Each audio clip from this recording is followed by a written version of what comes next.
we're back on the YouTube channel. Today we have two men who probably know more about these 3650s than anyone else in the country. We've Peter Timmons from Meat Farm Machinery, and we have Gerry Sheridan, who has been, well, he was the mechanic in Meat Farm for many years roughly. From about 1985 until 2070. Right, so retirement anyways. So it's good to have him back. I rang Gerry the other day just to see would he come up, because it's mainly the day when I wasn't a mechanic myself, but I was a helper for the job with Gerry here, and there was times when we offered 2 or 3 cabs off in the yard, Yes, we had. and my father used to come in and he'd say, "Jeez, we'll never go back together," but they did go back together. Scratched the head and go back. Yeah, he scratched the head. He used to say, "I'll go in and have a cup of tea," and when he come back out, Gerry did the cab back on, and we'd be going again. So he was a great bit of stuff to get the work done. There was a lot of heavy work then, Gerry, wasn't it? It was all heavy work. There was none of the equipment we have now. Yeah. Like it was, sure you know yourself, we were lifting on our half axles and Yeah. it was lift everything. And we used to stick the bar in the back of the That's PTO right, and pull the back out of it in, wasn't that? That was fairly regular. No, that was the first thing you done when you got the cab off. Yeah, but I suppose them tractors, Gerry, while you know they were a big tractor in their day, the machinery did move on a bit and get bigger too. You know, like Oh, massively, Paul, massively in the last 10 years, 15 years in particular. But that was a big tractor in 90s, 93, Yeah. 94, 95. They were big tractors. But I used to remember that the bed pillars. Remember they came out Yeah. first, and they kind of really did test PTO packs and that on them, because they're relatively small, the PTO packs now compared to the modern tractors, aren't they? Yeah, all very small compared to it. But they were very efficient. They were a great tractor in the day. Yeah. You know, and that one there being the latest one with the wide step and that. They were the tractor of the day. Yeah, which was the beast knees. You'd be loving to get a spin on one of them anyway. Well, I used to anyway. That tractor used to do the ploughing with us, and sure, it was a day's comfort going on and that of the plough.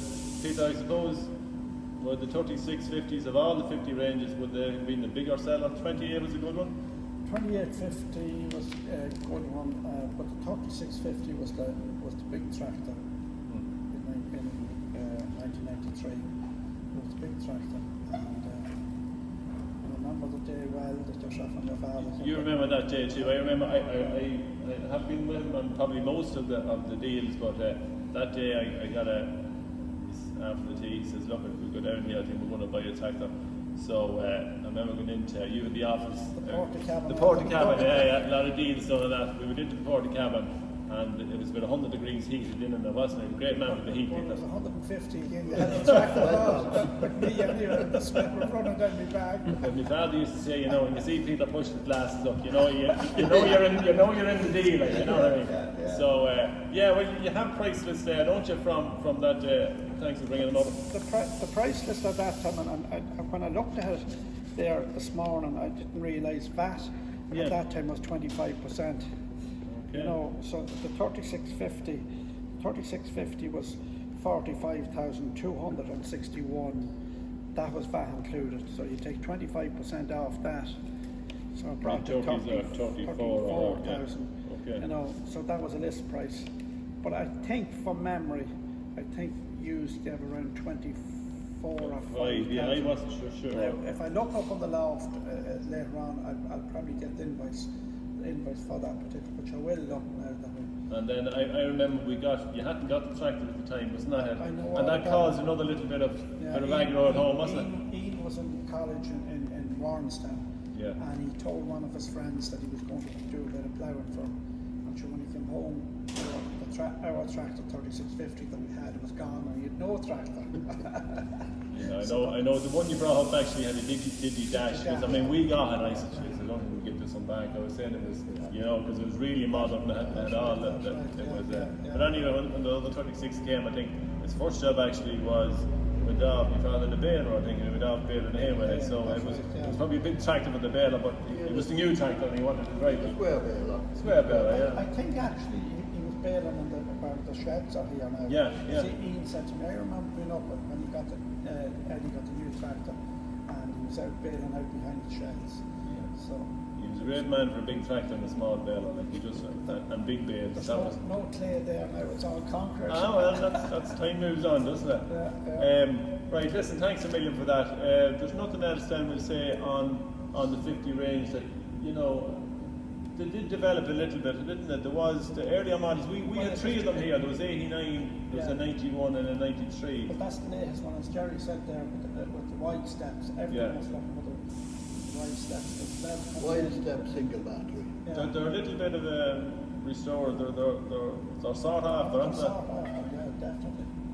And hopefully now in another couple of months we'll see this one out new again. Yeah, well look, we're going to be working closely with Peter and the boys in the stores and that, sourcing a few parts and getting a few bits for the tractors. Gerry is probably, he'll run through the few bits for us now to see. We have our own mechanics are here, Mick and Sean and Caleb, and he's just going to run through the few bits, the problem pieces, maybe the simple ways. Is there any, you know the ins and outs of it? We'll walk around and see what has to be done, and we can decide what you want to do and where you want to go on. Yeah, well the plan was probably to, as I've said before, the plan was to maybe just take the cab off and look at a few different aspects of it, split it in where we 2 or 3 different spots we can split it, and it's which way we do first and what's the best way to do it. You did mention to me that, you know, and I had forgot that you can take the cab off and still start them. You know, you can lock the pipe off, can't you?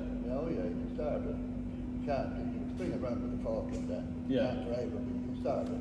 Because the thing on the cab, as you know, the porta cab one was out when you bought the tractor. But I'd see a 3650 or a 3050 coming down the road, and I might be on a phone call, and I'd go into the workshop, and again I got out. Gerry'd have the cab off. Yeah, you were that. But then Peter, you used to be a long time on the phone as well. you were a hard man to get on the phone along with that, weren't you? Yeah, but that's true. I remember the boys used to bring around, that was, as much New Farm has changed now, big times, and we will get down to visit, during this, we'd say the restoration, we'll go down to Mead Farm and we get a little bit of a tour of what's going on, because things have changed big time in Mead Farm, hasn't it? Yeah. They put up a big building there, a big winch, and it's state of the art really down on there, and probably a lot more efficient now. Well, it is, yeah.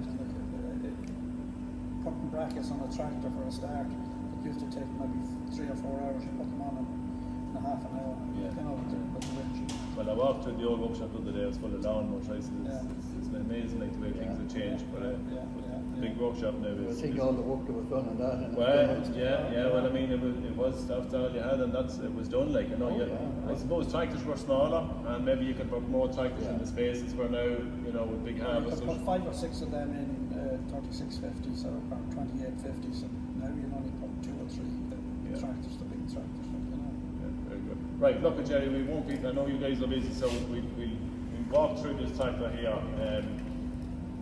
And I suppose where do we start?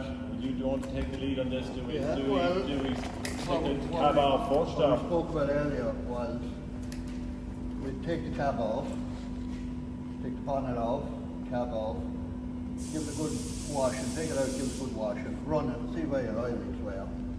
From that then you want to take the wheels off, get them sprayed, cleaned up, that. But when that would be done, what I would do is I'd take the half axles off, check your brakes. Yeah. When you would have the half axles off, I'd also put a brake disc in each side. Yeah. For the cost of €100, whatever it is, yeah. go down to Barry and get a set brake disc and put them in it. Yeah. Put your half axles back on, when your wheels are back then, I feel it would be easier to split the tractor with the wheels on, because it's the road, won't it? Yeah, it's a road back. Now the back on that tractor when the cab is off, once you dismantle, you have no problem with this because your lower tank, diesel tank is gone off it. That used to be an awkward part of it. Yeah. It's gone. Yeah. But you do that then you just wheel your back out, then you have all your parts in the middle. You have your PTO, 4-wheel drive, high-low, everything is there in the middle, so you work on that. Now if you want to go to the next step, which I think if you're going to invest that kind of money and do it right, you'd lift that section off then when you finish doing it and do your clutch. Now looking at you, if you oily around the engine and that, you'd have to establish where they are. Yeah. And what I would do, I would like to see done is when the cab is off, a good cleaning, good washing. Yeah. make sure you then run it, see where your eyelids were, and then go on from that. Okay.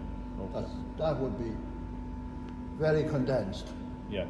but that's what you would do. Take it in that stages. Now you're not going to do it as quick as we said it, but you. Well, we know that. I mean, you know, we have probably plenty of other things to be doing here as well. Like, but we said we take this project on, and it's more or less to probably show even some of the younger apprentices in that, because you know, while they see these tractors and maybe they're old-fashioned to them, but in our day, They'll see how they work. they'll see how they work, and you know, you can't really tackle the new ones nowadays because you know, you haven't got the equipment of it. we don't have the other computers around like that, so it's a great, going to be a great learning curve for them. We have a good few lads who have a great interest. There's a fantastic interest even on YouTube or any channels. There's loads of bits about these tractors. Oh, there is, yeah. And then there's not that many people know a lot about them at this minute, are there not? No. They're all the old folks like myself, of course. Yeah, but still, you know, sometimes old is better too, like so. Yeah, well, what we'll do is, we have Mick and the lads here, and if we go round the tractor and we'll maybe just give them a few talking points on how we do it. Yeah. All right. To you, and if I heaver, yeah, I know I'm gonna be the man who's heavering to you.